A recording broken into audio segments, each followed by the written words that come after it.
And she's very glamorous in her ways, you know. Like I ran into Mr. Pussy and we were good friends. I'm just going to emphasize that, in town a couple of years ago. And she was wearing maybe tracksuit bottoms and some more kind of casual clothes and like a woolly hat or something. And because of that, she ran away from me and wouldn't speak to me. So I called her and she answered the phone. And while she was running away from me on Henry Street, she said, "I'm not dressed here. I'm not expecting to see people." And she's just running away from me. I was just watching her go. I am Kay Anderson, and you are listening to Lost Spaces, a podcast that mourns the death of queer nightlife. Every episode, I talk to a different person about a venue from their past, the memories they created there, and the people that they used to know. Mr. Pussy's Café Deluxe was a cafe and restaurant dreamt up by Jim Sheridan, Gavin Friday, and Bono from U2, and hosted by old school drag legend Mr. Pussy. Opening in 1994, the place quickly established itself as the place to be seen in Dublin and hosted a number of record launches and after parties. But just as quickly as it arrived, it disappeared, closing within a year of its opening. I caught up with drag superstar, singer and recording artist Veda to discuss her time working at the cafe and the adventures she got up to.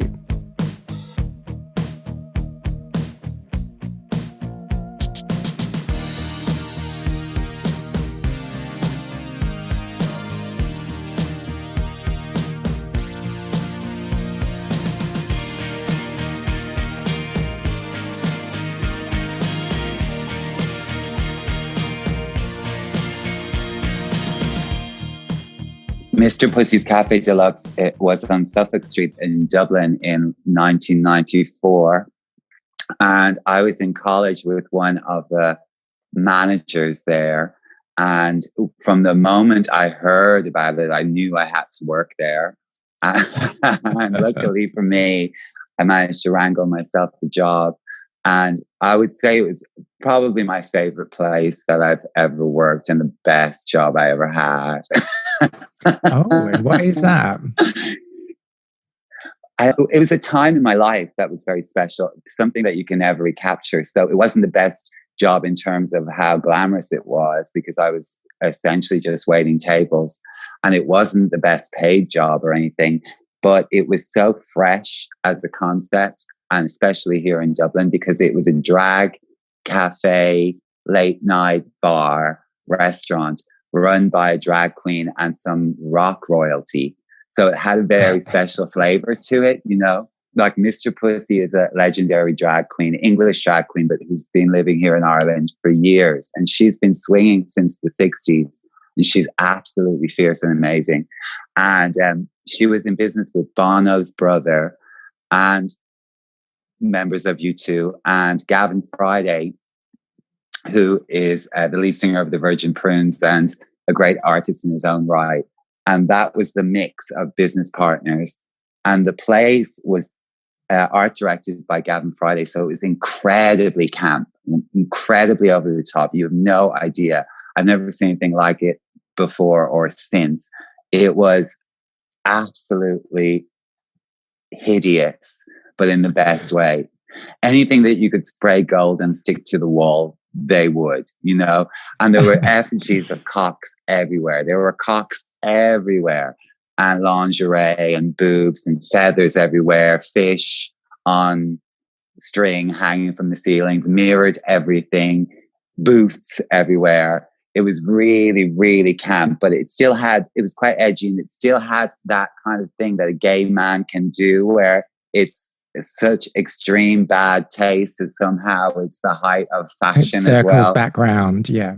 Yeah, it was very glamorous and really had a beautiful stage. Also, I think as musicians were involved, the stage was very nice and the sound system was very nice. The lighting was great. So it had just a very magic quality to it. And we used to sell booze all night long. It was open 24 hours a day. And we would sell booze illegally in teapots or in milkshakes. And other than that, it was really mostly like a breakfast menu, a really good greasy spoon type menu, and booze. But at the time, rave was just really taking off here, and club culture was just really growing exponentially. So the fact that it was an all-night cafe was a sort of perfect storm. So it was a place, especially at the weekends, that would just be hopping all night long with all kinds of DJs and clubbers and, you know, party people. It was very hard to get into at the weekend. And it was just a really exciting scene to be part of. And to be honest, it really appealed to my ego as well as the other people who worked there, because the managers were quite cool and savvy, and they sort of cast the staff as opposed to just employed them. They picked like very campy, very tall looking, kind of what we would call Gaudier queens. They picked butch lesbians and, you know, exotic foreign girls, and, you know, just anybody who had a bit of flavor to them, like anyone with a turban or a headscarf or a tattoo. It's like, yes, leave your resume here. So it was very eclectic. And for someone young who'd grown up fairly sheltered and queer and bullied and middle class, essentially, to suddenly be thrown into this world that was such a mix of everybody from all kinds of walks of life, it really was exciting. And I hadn't started performing in drag at all at that stage, but it certainly is what started the whole thing for me. Mr. Pussy was the first drag queen that I really came eyeball to eyeball with. And she opened her dressing room door just a crack, and I just saw one eyeball, and she snatched a gin and tonic from my hand, and she didn't even say thank you, and she closed the door again. And I thought to myself, I'm going to make her love me. I don't care what I have to do. And we're still friends to this day. I call her all the time. We're very close. But I just thought, wow, like she is it. I want to be it too. So let's talk a bit more about Mr. Pussy. And that you said that she was the manager of, or the owner. She was the co-owner, yeah, and she was the main act. Like it was like if it was La Cage aux Folles, it was Pussy's Café. So the big shows were hosted by her. It was her joint, really. And then so how like hands-on was she in the day-to-day running of it? Well, that would depend on the week. Like she would mostly fulfill her duties as in do her shows. She would definitely hang out at the weekends whenever anybody famous was there. But you know, she had license to suit herself as well. So, you know, yeah, she did her own thing. That was part of the problem. I'm sorry, Pussy. But, you know, the place didn't stay open for even 2 years, I think a year and a bit. And part of it was that everybody was having just way too much fun. You know, it wasn't being run as a business, really. And once the U2 money men realized that it wasn't, they just shut it down. Ah. You too. Yeah. Another reason to hate them. Well, yeah. So yeah, let's go back to 1994. Ireland was a very different place at that time. Homosexuality had just been decriminalized. Was there any kind of scandal when the place opened? Absolutely. Like, it really took a little while, for example, for my parents to accept that I wasn't a hooker. You know what I mean? Just because the name of the place and because of the association with drag queens and rock stars or whatever, they just kind of presumed that there was something more shady going on, but there really wasn't. But it definitely had that air of scandal about it. But that's also was part of the appeal. And it was all painted black on the outside and it was all curtained up. You couldn't see anything. And there was a doorman. You couldn't just walk in off the street. And all of that just made it just seem even more seedy and glamorous than it was, you know. And and I wanted to ask. So you said that the place was selling booze illegally. If In I came, teapots. yeah. So if I came in as like a member of the public and I wanted to buy some booze from you, what would I have to do? Well, it was totally legal for us to sell booze for most of the day and night. It was only after, I think, 3 a.m. that we weren't allowed to sell booze. So you wouldn't really be there at 3 a.m. unless you were with somebody who was in the know and there was a reason for you to be there. You know what I mean? There was I a wouldn't get past the different, doorman, so I mean, I wouldn't be there. But well, there was basically a different set of menus. There was like these shady menus and they had milkshakes. They had milkshakes on them, and the milkshakes all had options to add shots. And then they had teapots of what they would call things like Mr. Pussy's tea or whatever. But that would either be like a teapot of lager or a teapot of wine or whatever it needed to be, you know. and did you ever get into trouble for that? I don't think so. I don't think we ever got into trouble. We definitely had a few scares, maybe a couple of warnings, but I don't think that there was ever any big problem. They're very well connected, the boys, like very well connected. That whole, at that time especially, you two were gods, you know. So at that time, Adam Clayton was dating Naomi Campbell. It was a particularly exciting time for them as a band too. And a lot of that spilled over into the restaurant because all of those girls, all of the supermodels were in Dublin a handful of times that year. And they were in Mr. Pussy's several times, just hanging out all night long. So it was like definitely the place to be then. It was bizarre. Yeah. Not always, but yeah, sometimes, you know, and definitely anybody big and gay who came to town for any reason would be there, if it was Eurasia or Boy George or whoever. And the Corrs used to hang out there. Anybody who was, you know, was Irish and on the up would hang out.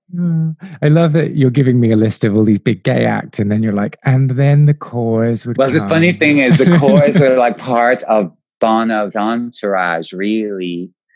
Like the Corrs and U2 were quite chummy at that time. Certainly Andrea Corr.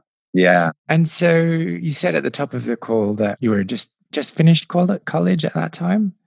I was still in college, yeah. I was still in college. Yeah, by a thread, but yeah. I didn't finish college. Well, I didn't finish that college, but I was in college on my way to dropping out of college.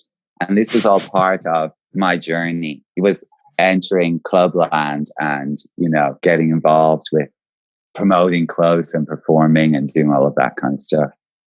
So what I was studying business studies in Trinity College at the time. And that just wasn't doing it for you.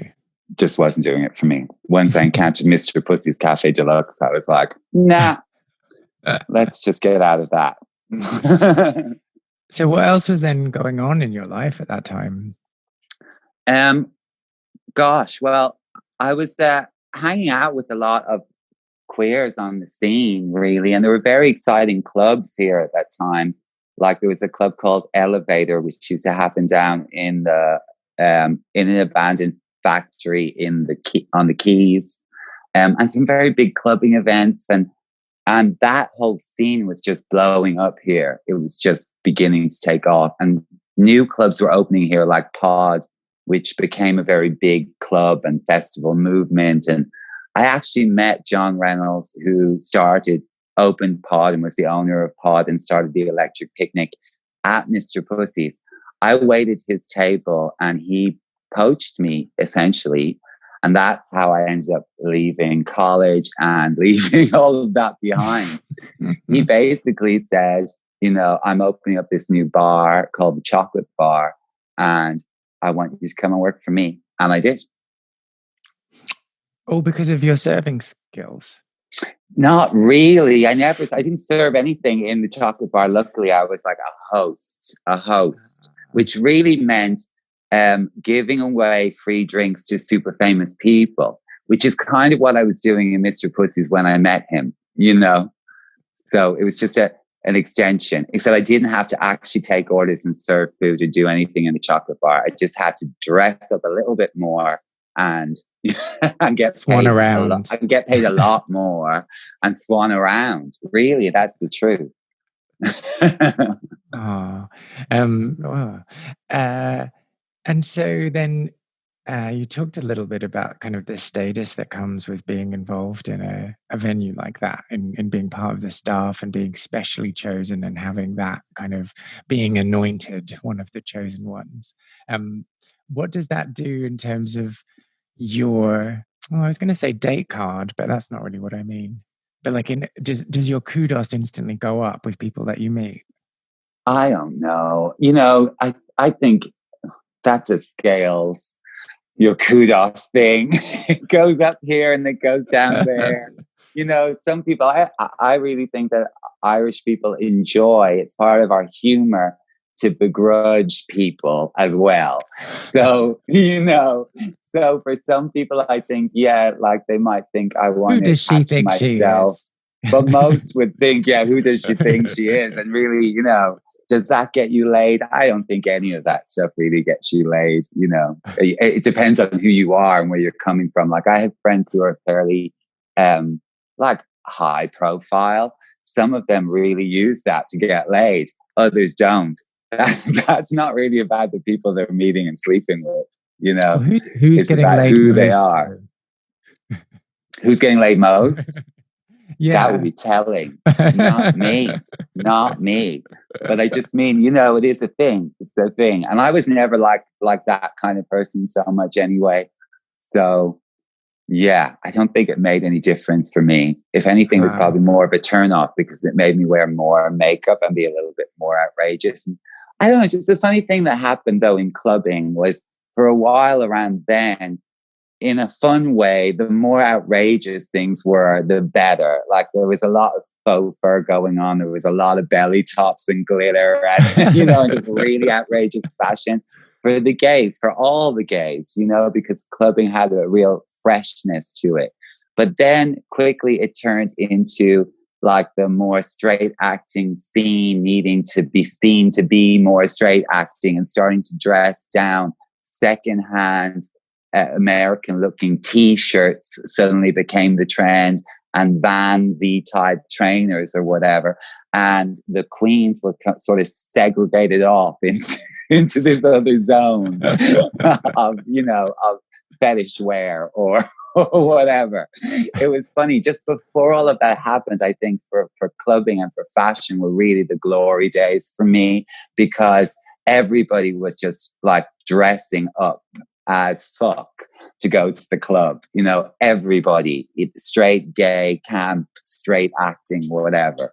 You don't really see that anymore.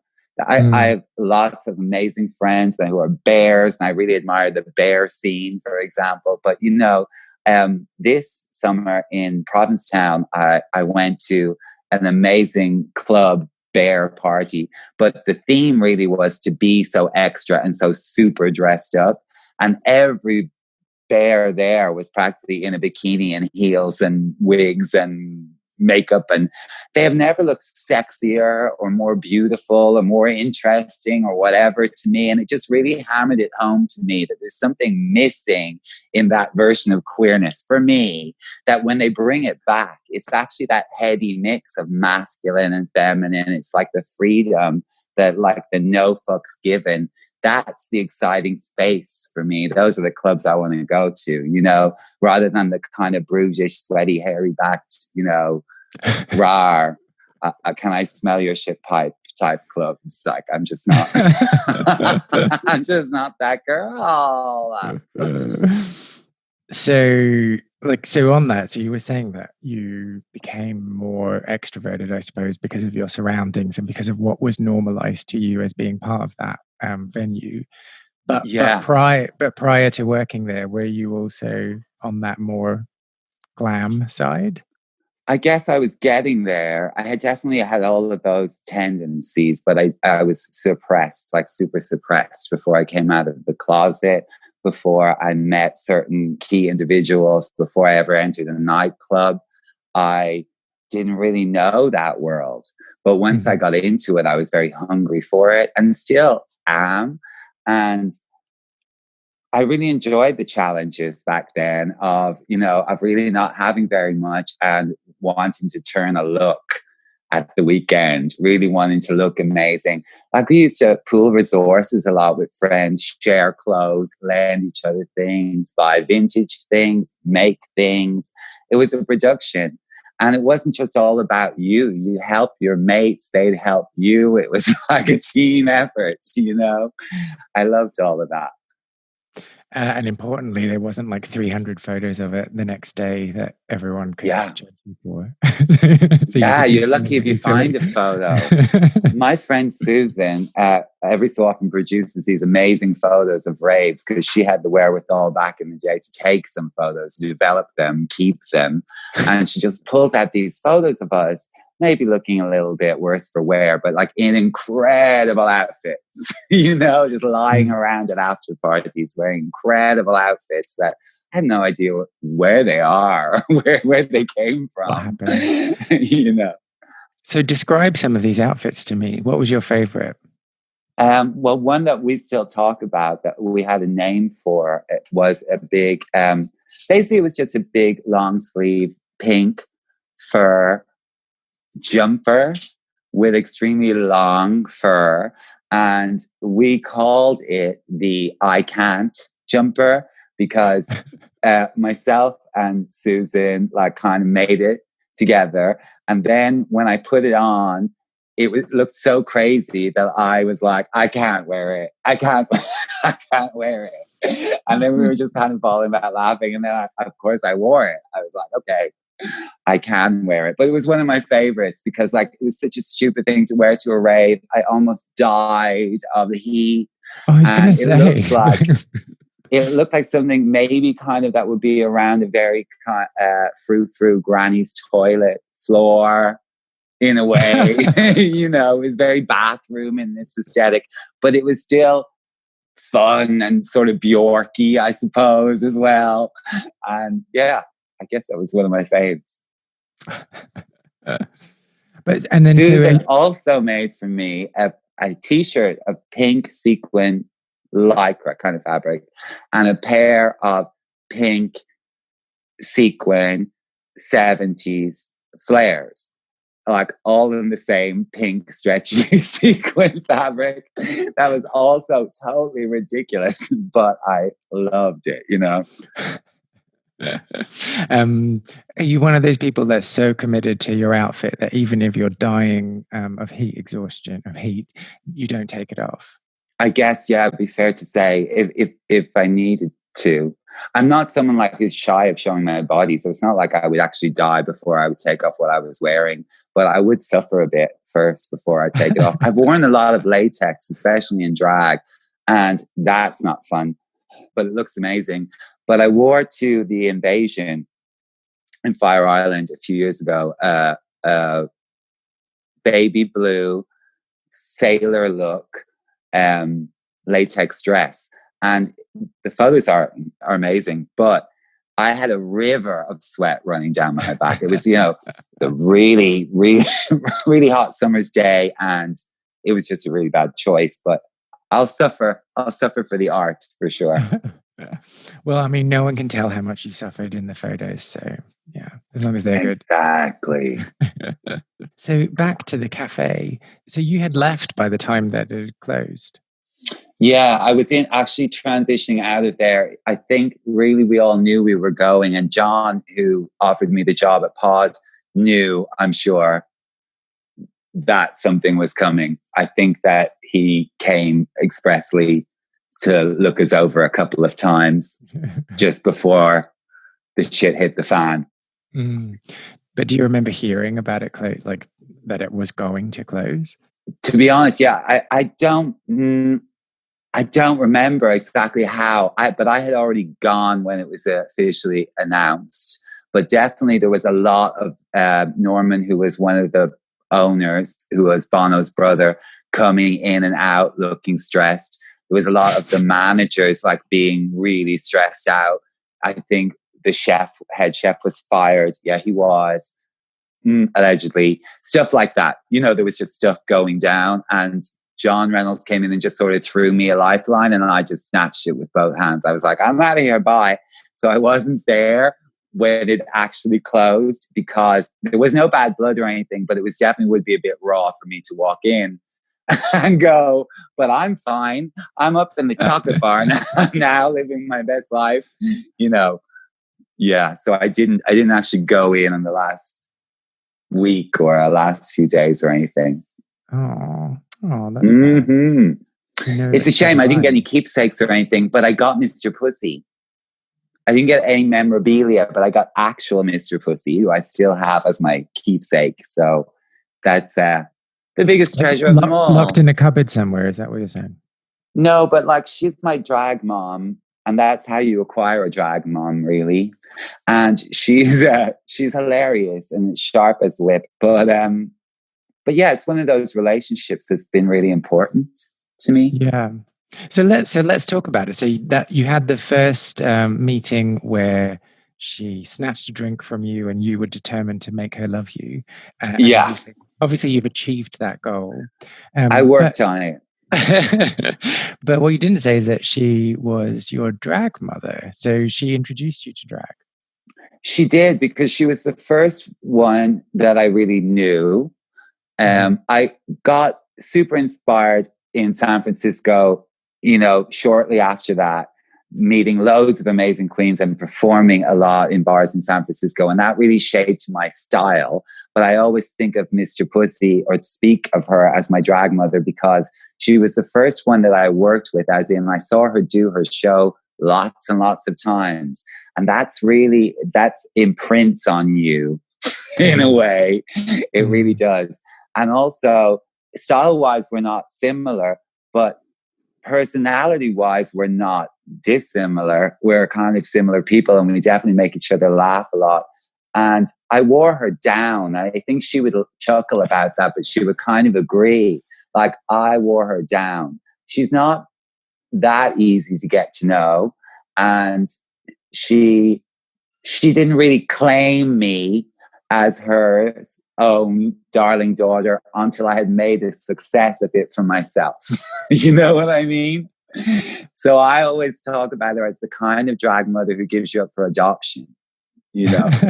She is my drag mother. She had very little to do with my development, but we were reunited later when I was an adult. When the success came in, she started sniffing around again. And she would take credit as, all of a sudden she'd take credit. She wasn't taking credit when I was just fumbling around trying to figure it out. So I always have this kind of image in my mind of drag mothers like sitting their drag daughters down and showing them how to draw an eyebrow and do makeup-y things, but it wasn't like that at all. It was just like no. And I haven't seen that many relationships like that. I've seen a few. YouTube does that now, but I would say that is more like a drag sister's job. That's not a drag mother's job. So what's the drag mother's job then? I think a drag mother, essentially, whatever kind of thing you've got going on, whatever kind of show or thing you've got going on for yourself, essentially the language that I like to use is you have a house. That's your house, It's not really normal for the drag mother of the house to be sitting down talking to somebody about their eyebrows. The drag mother of the house will be teaching you about eyebrows just by doing their own eyebrows. And if you're smart and you're watching, you'll learn. You know what I mean? But normally the drag mother of the house has got a lot of other shit going on. Lines, running orders, lighting, sound, management, whatever it is, merchandise. It's not really how I do it. And I've never seen anybody really baby the children that way. I think what a drag mother does is encourage the children to help each other out. you know. Mm. And so sorry to dart all around the place, but you were saying before about how that, um, yeah, that dressing up kind of helped you to explore and led you to the path of drag. Do you remember your first time in drag? Yeah, oh gosh, I remember it like very, very well. Um, I have a friend who is currently living in New York. He's a filmmaker and a really sweet guy. And he and I lived together in college around this time. And he started doing drag. His name's Paul Rowley, and he had a drag character called Impala. He started doing drag while I was working in Mr. Pussy's. And I guess this is what I mean about drag sisters. And drag sisters are the people who really help you out. So she was my sister. And I used to help her get dressed and dragged up for gigs. And we would go together and hang out together. But I had never done any drag myself. But I was seeing a lot of drag in Mr. Pussy's and experiencing it vicariously through Paul. And I really didn't have a big ambition to become a drag queen, but I went to San Francisco to visit Paul after he had gone there to live. And so I went there to visit him. And for fun, I agreed to perform with him at a club called Tranny Shack, which was a big swinging scene there at the time. So I arrived in San Francisco the day of the performance, and it was a Tuesday morning, and we performed that night, Tuesday night at Tranny Shack together. Our band together was called the Fashion Olympics, and we performed I'm in Love with a German Film Star. I don't know if you know the song. Yes, yeah. It was my first ever drag performance was with Impala doing that song. And I saw the rest of the show. And the rest of the show is why I became a drag queen. Well, that experience, definitely that night, the whole night, but especially seeing all of these other drag queens. I had never really seen like a gender fuck drag. I had never seen like ugly drag or a lot of things that I saw that night. I had never seen that kind of drag before. I met that night Animatronic from the band Scissor Sisters, and she and I are still very close to this day. And we met that night, and she was a bio queen.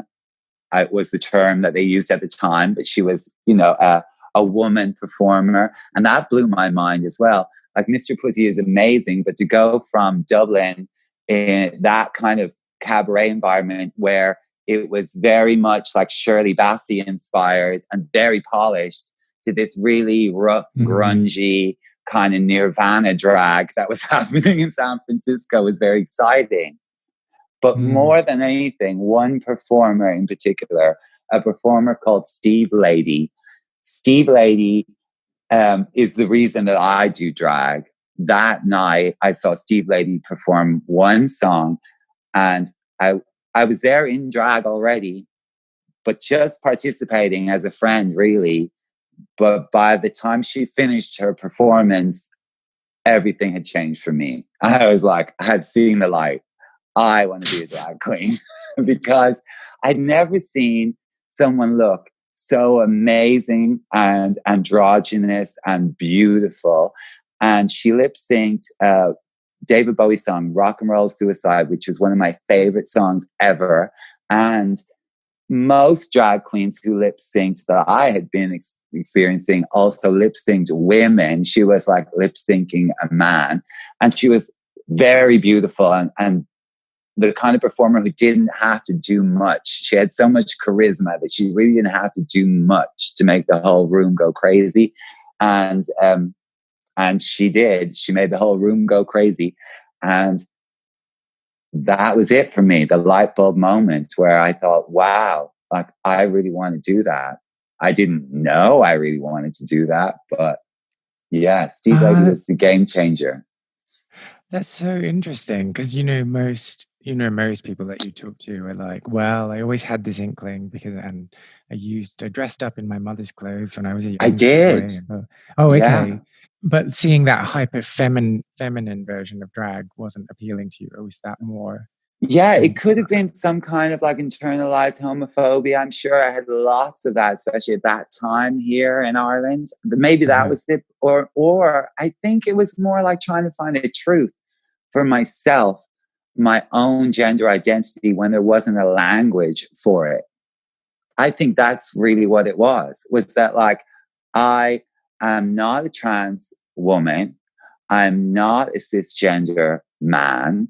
I have very deep and beautiful relationships with trans women and trans men, and we are sisters. And when we commune together, I don't feel different to them, and I don't think that they feel that I'm different to them. They don't treat me any differently. And to me, that's a kind of utopia. And I think Veda as a character for me, the reason that she isn't a hips and boobs kind of girl, and that she isn't a gown and diamonds kind of girl, is really that Veda's been a vehicle for me to figure out a lot of those more complex things, you know? And I think Steve Lady was the first time I saw someone who seemed to be all of those things in a package that inspired me so much that I wanted to do that too. Mm-hmm. So you got back from San Francisco, and then are you just gung ho about like, this is what I'm going to start Yeah, exploring? Did it totally take you a gung while? ho, crazy gung ho. And I was like, in fairness, I look back and I smile about it because I was so gung ho and I really did quite well. You know, I like threw myself into it and, you know, it and worked. and given that the scene, like the wider queer scene at that time, was kind of in its infancy, let's say, what was Yeah. the drag scene in Ireland like? What was great, like really beautiful about the whole experience was that I had made friends before I went to San Francisco with Rory O'Neill, who is Panty Bliss. We were already friends and hanging out together and all of that. And I had already seen a lot of drag in Ireland and you know, had been at events with them, but it just wasn't in me yet. I wasn't looking at it from that point of view, but I was definitely enjoying the ride. So when I came back, the Alternative Miss Ireland was already, you know, gearing up. And my very good friend, Shirley Temple Barr, was also experimenting with drag and getting into drag for the first time. And we, the three of us, myself, Panty, and Shirley, had great chemistry together. And the rest of the drag that was going on here was Mr. Pussy. And then there was a guy called Joe Candy. There wasn't really much going on, and there wasn't anything like what we were doing. Our stuff then was very edgy. And I think Panty is such a great speaker and such a great looker. And her thing was very like your glamorous auntie. And Shirley's thing is like your zany kid sister, especially then she was very zany and crazy in her performance style in a really fun way. And then my aloofness just sort of worked with it because it brought this sort of darker sense of humor to it that's a bit more rock and roll and a bit more aloof. So it was funny because it was a funny time in Ireland. It was like Celtic Tiger days, and queer was suddenly becoming okay. Queer was kind of in. So we were getting opportunities that before I don't think would have been afforded to us. So for a while, we did all kinds of really bizarre stuff. We did a lot of clubs and things that we did ourselves on our own steam, but we also did a whole load of Christmas parties and product launches and fashion shows and all kinds of stuff. Yeah, for quite a number of years until the arse fell out of that. You know? Why did the arse fall out? Really, the credit crunch, you know? Oh, okay. We stayed kind of like, we separated a bit and all kind of stayed in our own lanes, and Panty opened a Panty bar, and I've been doing my own cabaret shows and stuff, and Shirley's Bingo's been really successful. But you know, I think everybody just kind of cruised along on that wave until the credit crunch. And then I think everybody had to work so much harder to get a crowd into a club. It just worked so much harder to make it work. But that wasn't all bad either, you know, because that kind of having to rely on yourself and your own resources and dig a bit deeper actually can make you happier. So even though I hated the recession for some of the things that came with it, there were some things that came with it that, that definitely made me a better person. But I mean, still, shit. It is shit. It is shit. I guess I just mean as a drag queen. Like for a while there, I would go out and buy something new to wear every single week without a thought. And then the credit crunch happened, and you're just like, what was I even doing? Why was I buying fucking something new every week? What kind of hole did I have in me that I had to buy something new every week? It's ridiculous, Okay. So it gave you that opportunity to rethink your priorities. And there's another one coming. Sorry. I know. I'm ready. I'm ready this time. I'm ready. I have a sewing machine. I'm ready. And so telling your parents that you worked at Mr. Pussy's was like put awful. The fear in them, made them a bit scared. What was it like telling them you were a drag queen? Awful as well. Yeah, awful. Really bad. I don't think either of them were into it at all in any way. It was like years and years later before my mom ever came to a show. My dad associated, I think, drag queens and all of that with sex work. I think trans people, drag queens, cross-dressers, sex workers were all just one big umbrella. One big lump. Yeah, totally. So that's really what he saw when he looked at me and what I was into doing. And I think, he was triggered by it, maybe thought as well that I was going to want to transition, or I don't know. It definitely opened up anyway a whole can of worms. Did they want to explore that and understand it more, or was it just a shutting down of discussion? What actually happened was, I guess our relationship wasn't brilliant for a few years, but we loved each other, so we stayed in touch in ways. We'd have better telephone conversations than we would real life interactions, maybe for a while. But then one night, in the height of our sort of gay drag queen glory days, myself, Panty, and Shirley, RTE, our national broadcaster, did a gay night on TV. And Panty hosted all of the links in between the TV shows. And there were 2 documentaries on that night. One of them was about the alternative Miss Ireland, which I won in 1999, and I've been involved in ever since. And the other one was about the phenomenon of Shirley Temple Bar, which featured a trip that we took to Tranny Shack in San Francisco together for the purposes of the documentary. But funnily enough, my dad was home alone that night, flicking around the TV, saw Rory on TV, and sat there and watched a documentary about the alternative Miss Ireland, which I won. I'm just saying that it's quite funny. You know what I mean? That he watched on TV. And then a documentary about Shirley. And it was a game changer. It changed everything. He really tried after that to be friends with them and to be better with me. And so at that point, did he know that you had won, or was that news to him when he watched? Yeah, he knew I'd won, and he knew that my sisters and that my friends were happy about it, that knew or felt that it was a positive thing, knew that it was a big deal, that that it was a big event. But he didn't understand what it was.